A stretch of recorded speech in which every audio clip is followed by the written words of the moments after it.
Wilmouth Irving felt like a miracle in the middle of chaos. Before him, all I knew was pain wrapped in more pain. Even when we had money, life with my father was a war zone. And after we left, his abusive didn't exactly get better. It just got different. PTSD, poverty, dysfunction, rinse and repeat. Then came Wilmouth. My mom met him when I was in 4th grade. Dude wasn't flashy, but he was solid, calm, no screaming, no hitting, no bullshit. He didn't have to prove he was tough. He just was. She liked his smile. She smiled back too. A real one, like the weight had lifted off her for a second. He made her feel like a woman again. Gave her spine back. As for me, he wasn't trying to be my dad. And I didn't need one of those fairy tale TV dads anyway. He didn't say he loved me. Didn't shower me with fake ass praise. But he was there.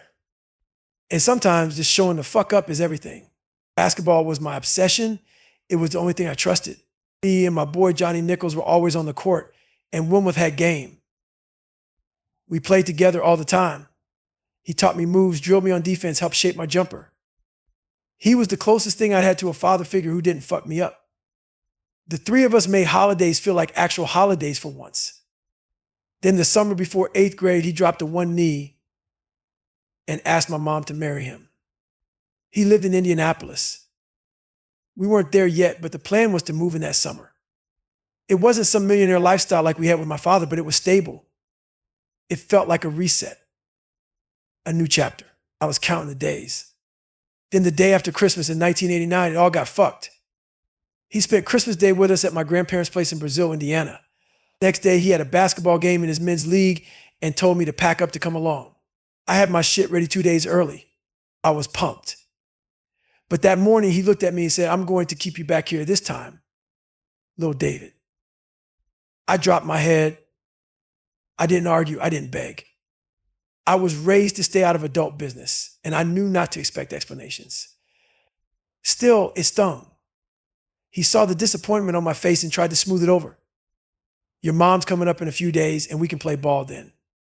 I nodded, pretending like it was fine. My mom and I stood on the porch as he backed out of the carport, flashed that clean one-hand wave, and rolled out. That was the last fucking time we saw him alive. He played his game like he said he would. We drove home to the house with the white lions, 2 statues guarding the driveway like something out of a fairy tale. He always used those lions to give people directions.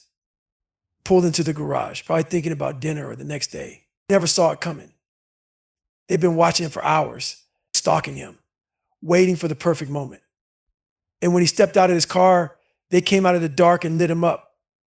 5 shots to the chest. He hit the floor. One of them stepped over and put a bullet between his eyes. No mercy, just cold execution. His father lived close. Next morning, he drove by and saw the garage door still open. He knew something was wrong. Walked up the driveway, found his son dead on the garage floor and collapsed over him, sobbing. Wilmouth was 43. Gone. I was still at my grandma's house when the call came in. Wilmouth's mom called. My grandmother hung up, called me over, and gave it to me straight. My brain froze. I didn't think about Wilmouth first. I thought about my mother. She was just starting to believe in something good. It's starting to open up. This was going to destroy her. What kind of damn cosmic joke was this? I exploded. Couldn't take it. Tore away from my grandmother, punched the refrigerator as hard as I could, left a dent in the metal. We jumped in the car and drove back to our house to find my mom already losing it. She hadn't heard from him and knew something was off.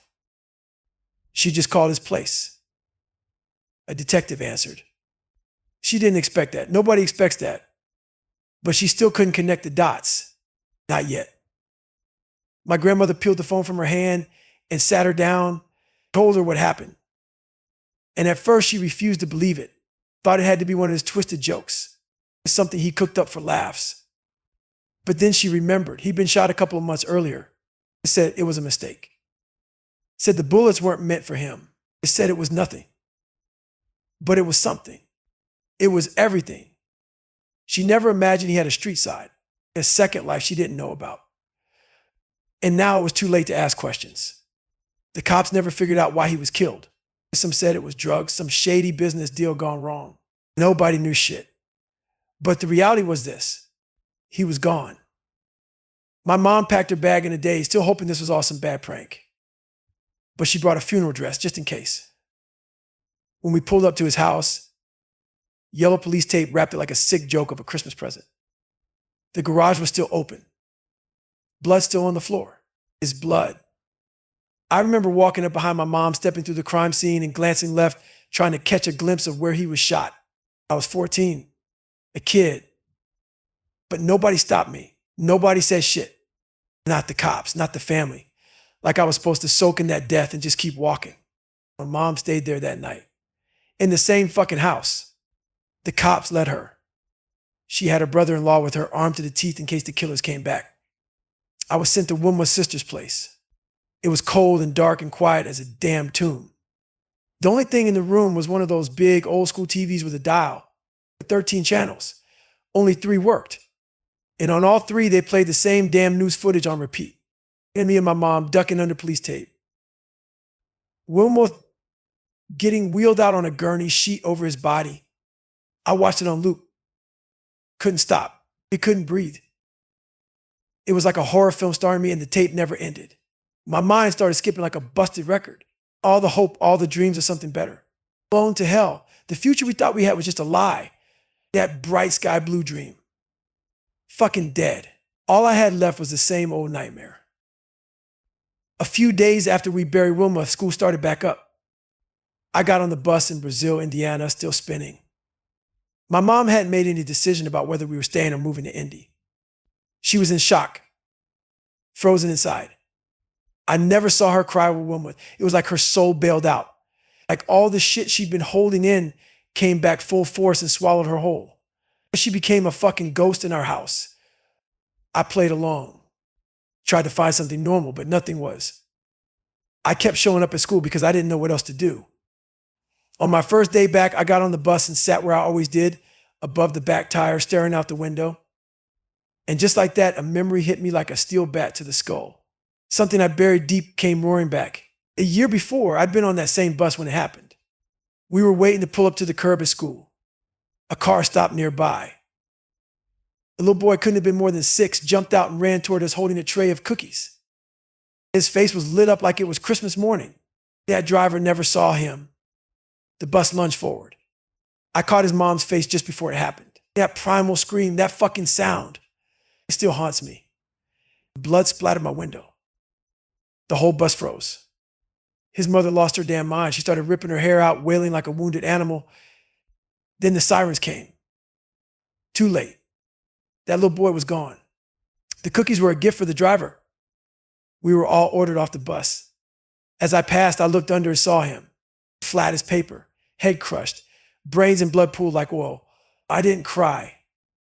I didn't scream. I just stared. That image disappeared from my brain for a year. But now after Wilmouth, it came back with a vengeance. I couldn't stop seeing him. I couldn't sleep in bed anymore. Couldn't even fake rest. My mom couldn't either. She slept in her armchair with the TV blasting or passed out mid-book. I tried the bed, but I always woke up curled on the floor. Eventually, I stopped pretending. The floor became my home. Maybe deep down, I figured if I got comfortable at rock bottom, there'd be nowhere left to fall. We were both broken in different ways. So when the time came, we said fuck it and moved to Indianapolis anyway. It needed something new even without Wilmouth. My mom set me up for the Cathedral High School entrance exam. Private school. College prep. Fancy shit. I cheated off the smartest kid in the room like always. When the acceptance letter came in, I was in. That summer before freshman year, things felt possible. I made the freshman basketball team at Cathedral. It was one of the best in the state. I was the starting point guard and we had serious talent. That should have been a boost. But deep down, I knew I didn't earn any of it. I was a fraud. I didn't belong. I had no clue what the fuck I was doing in a classroom. I'd been skating by for years, cheating every chance I got. My grades were a joke. Cathedral wasn't cheap, and it didn't take long before reality checked in. My mom couldn't keep up with the tuition. So after 1 year, she pulled the plug. Just like that, I was out. I transferred to North Central High School. a public school in a mostly black neighborhood with 4,000 students.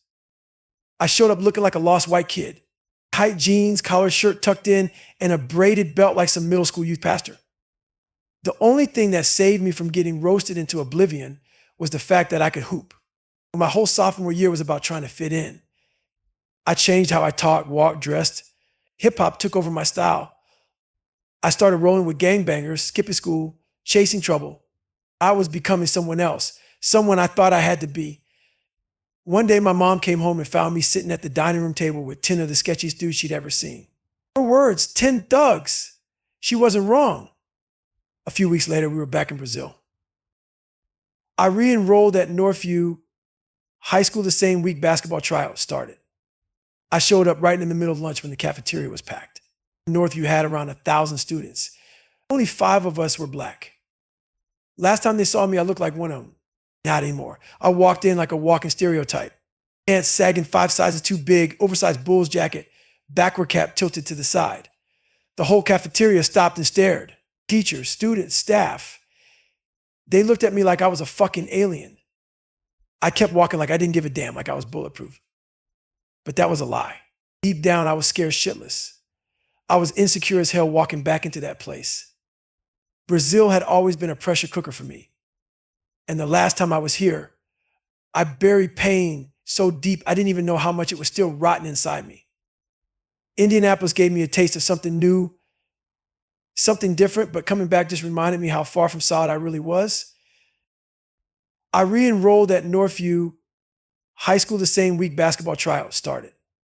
I showed up right in the middle of lunch when the cafeteria was packed. Northview had around 1,000 students. Only 5 of us were black. Last time they saw me, I looked like one of them. Not anymore. I walked in like a walking stereotype.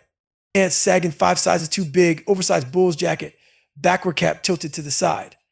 The whole cafeteria stopped and stared. Teachers, students, staff.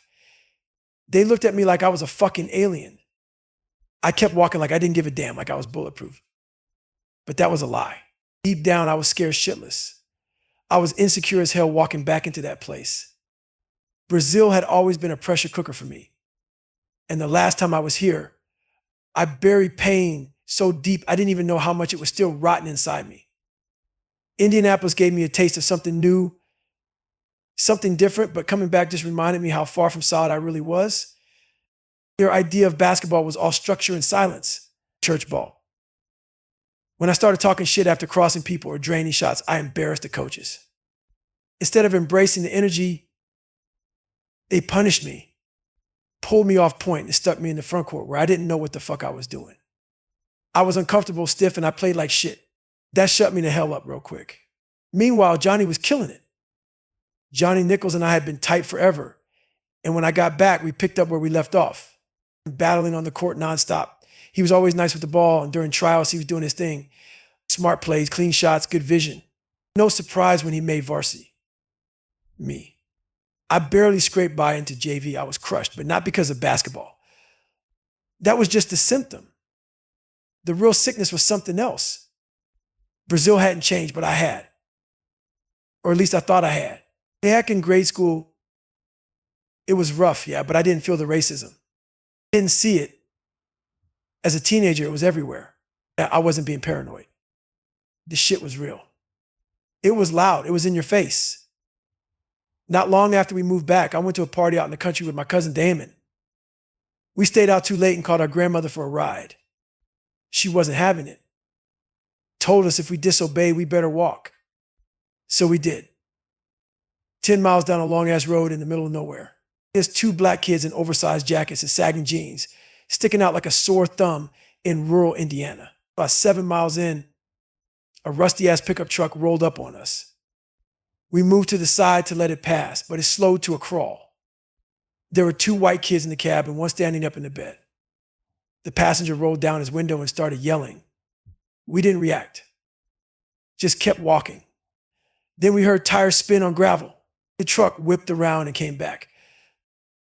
The guy in the passenger seat hopped out, scruffy, angry, and pointed a pistol right at my face. Where the fuck you from? And why the fuck you here in this town? Damon eased away down the road. I stood still, locked eyes with the barrel, My heart was racing, skin crawling, but I didn't flinch. I didn't run, just stare straight into that gun and into that man's dead eyes.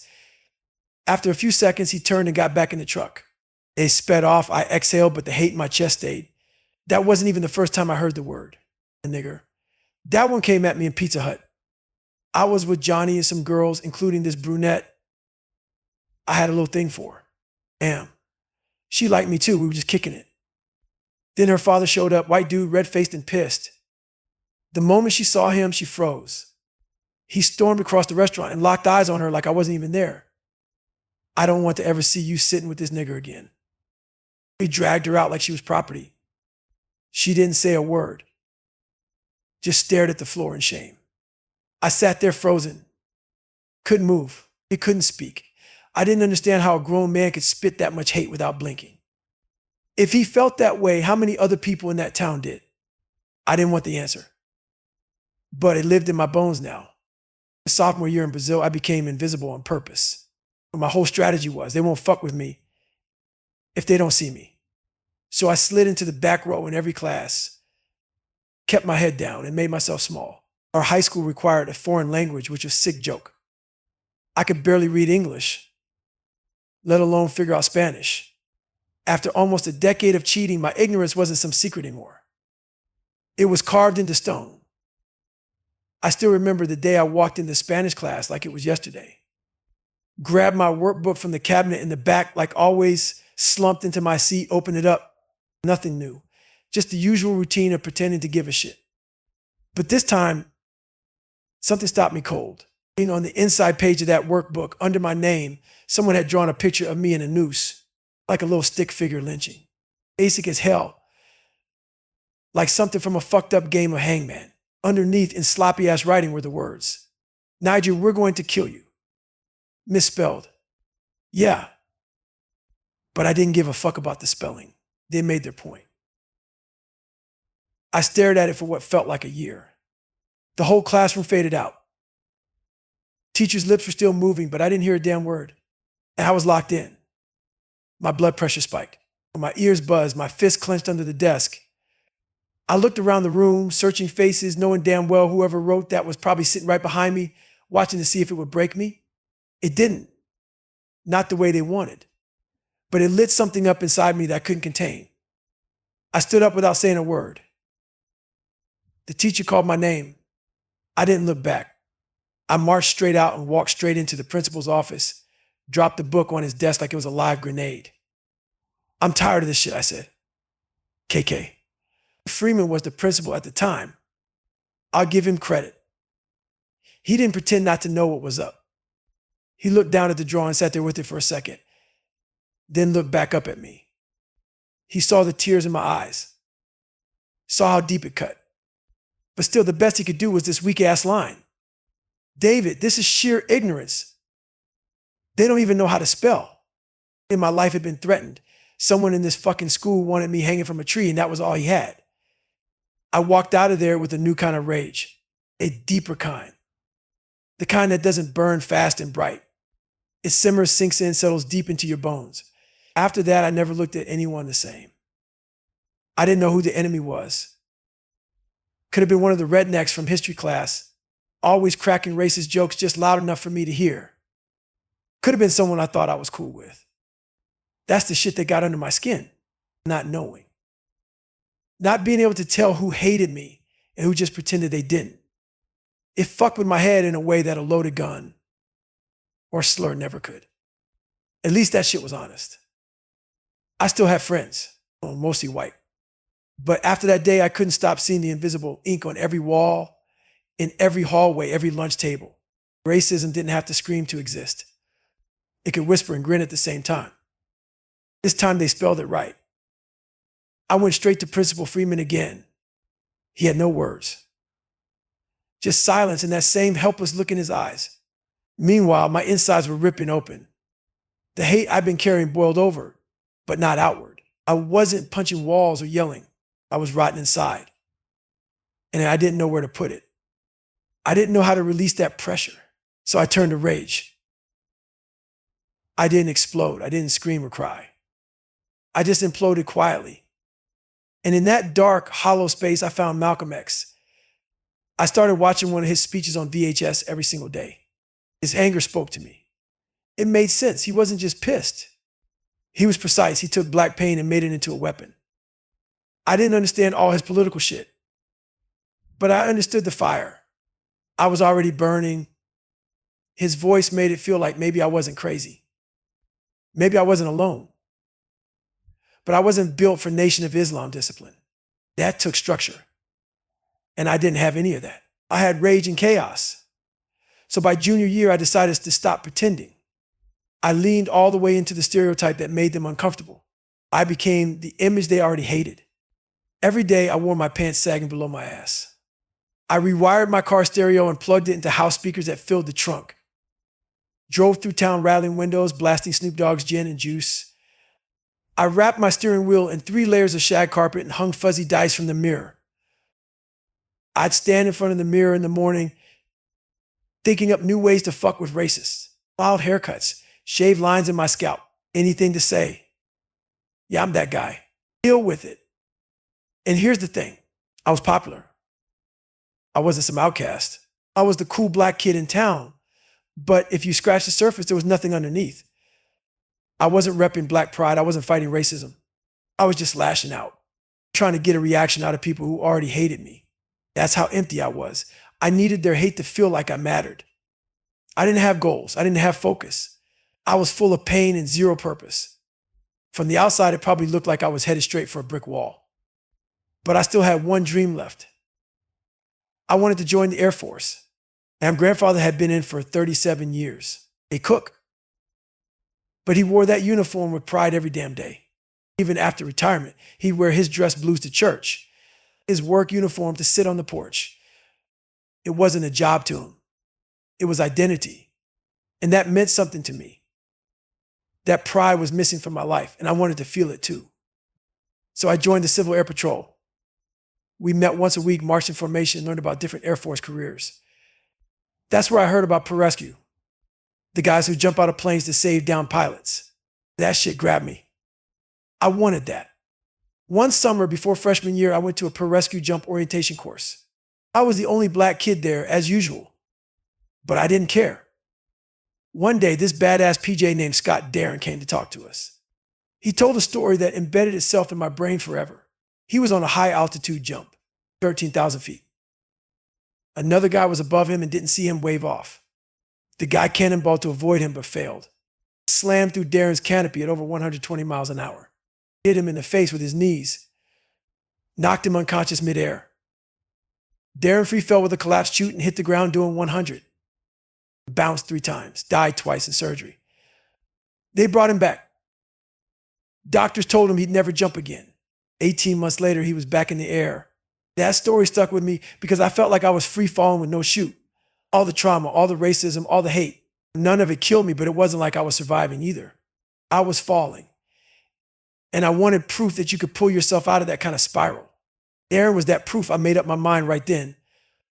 I was joining the Air Force. But that decision made school feel even more useless. Especially after I got cut from the varsity basketball team my junior year. That one stung. Not because I wasn't good. I was one of the best players they had. But I skipped summer workouts because I was still pissed at how they treated me on JV. Coaches took that as disrespect, lack of commitment. So they cut me. They had no clue that by cutting me, they also killed the last reason I had to stay in school. I'd never given a fuck about grades. I'd been cheating for years. But now even the basketball thing was gone. I was drifting. Then the first wake-up call came. The ASVAB, the military's version of the SAT.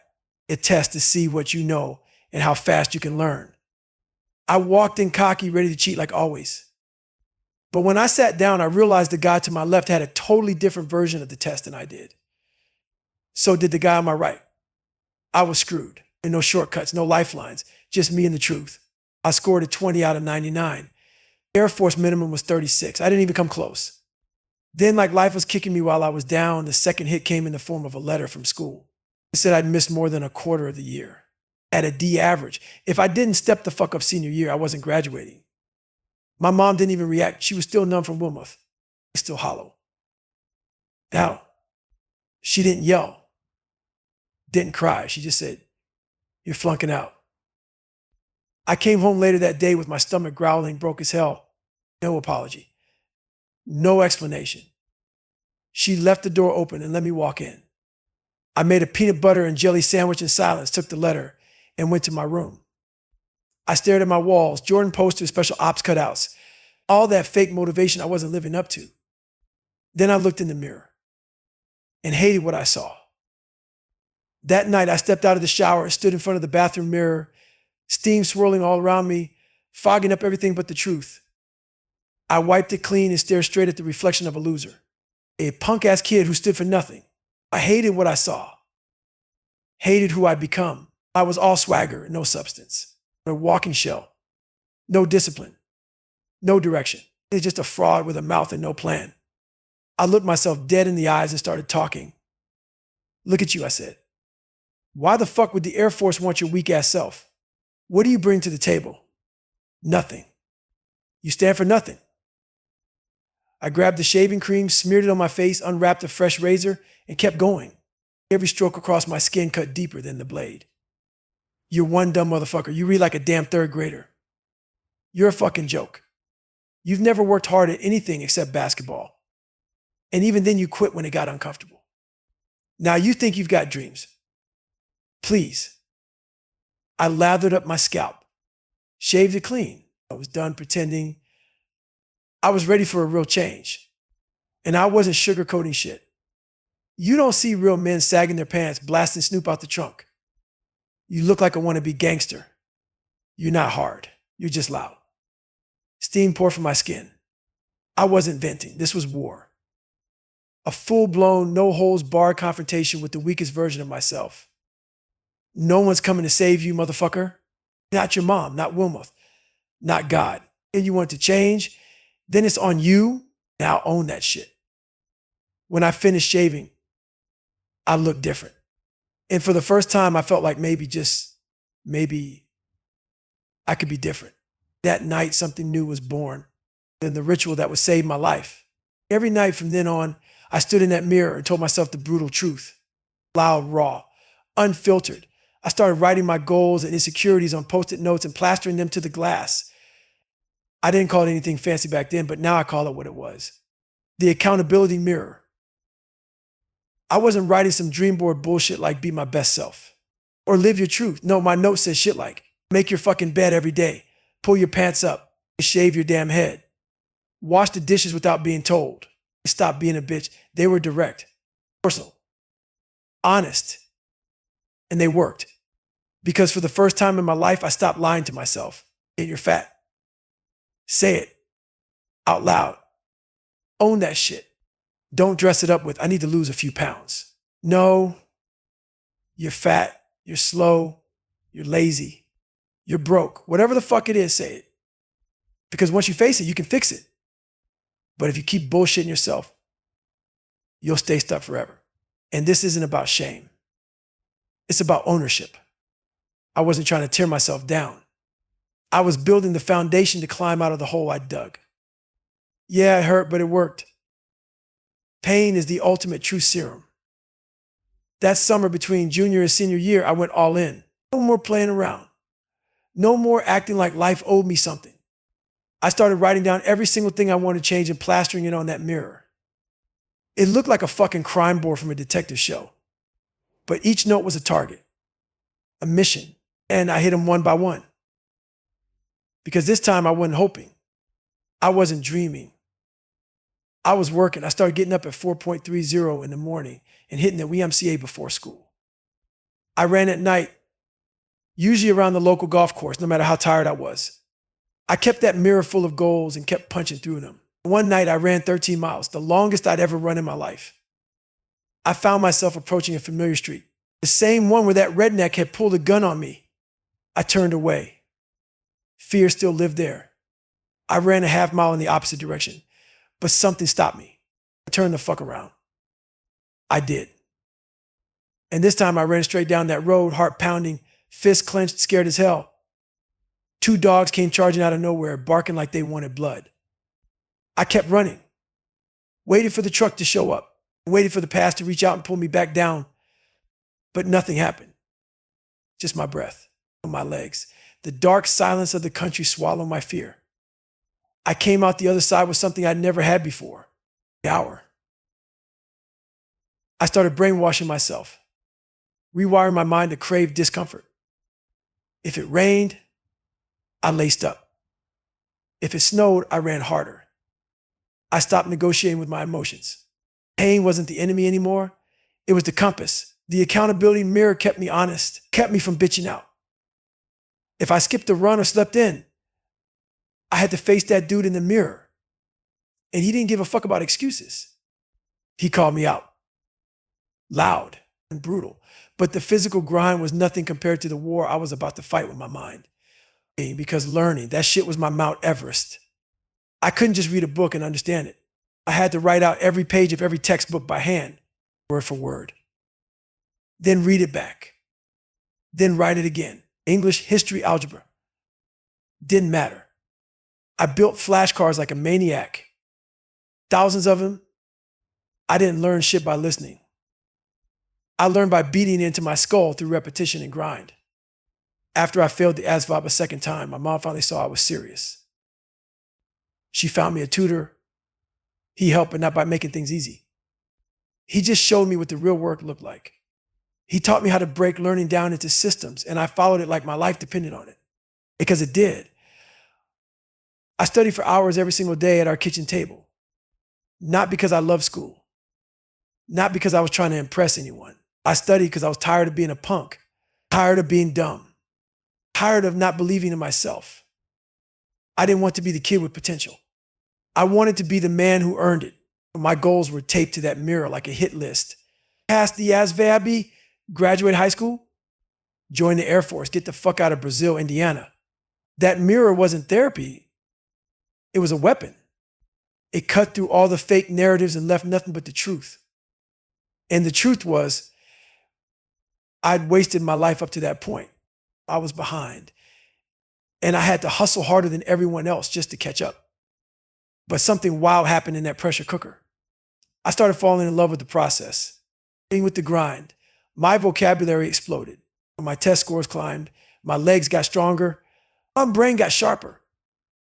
I wasn't just surviving anymore. I was stacking wins. By senior year, I was a starter on the varsity basketball team. Not because I talked shit, because I earned it. But I wasn't even thinking about college ball. I didn't need some scout to validate me. I needed out. And the Air Force was my exit strategy. I took the ASVAB a third time, and I passed. It wasn't some epic movie moment. Nobody clapped, and no music played. But inside, I felt something shift. I'd done it. I beat the test. I beat myself, and that changed everything. That year, I let go of the hate. It didn't happen in some dramatic spiritual breakthrough. It happened slowly, quietly, like rust flaking off iron. The rage I carried toward the racists, the town, the system, it started to die because I finally saw what they were. Weak. The kind of people who tried to crush someone they didn't even know because of their own insecurity. They weren't powerful. They were scared. And I wasn't scared of them anymore. I still had friends. I still had enemies. But I stopped giving a fuck about what anyone thought because I had work to do. And if someone wanted to try and break me, good. Let them. That shit just turned into fuel. By the time I graduated, I knew this. Confidence doesn't come from other people. It doesn't come from praise or trophies or followers. It comes from doing the hard shit when no one's watching. It comes from holding yourself accountable and earning your own respect. That mirror didn't just help me pass a test or graduate high school. It gave me a weapon I would carry for the rest of my life. A blueprint for getting after it when the odds are stacked and the world wants you to stay small. But don't get it twisted. Just because I graduated didn't mean I was free. You don't get to outrun your past. It waits, it hides, and just when you think you've escaped it, it comes back twice as hard. The war was far from over, but I was done being a victim. I was getting hard. Stay hard.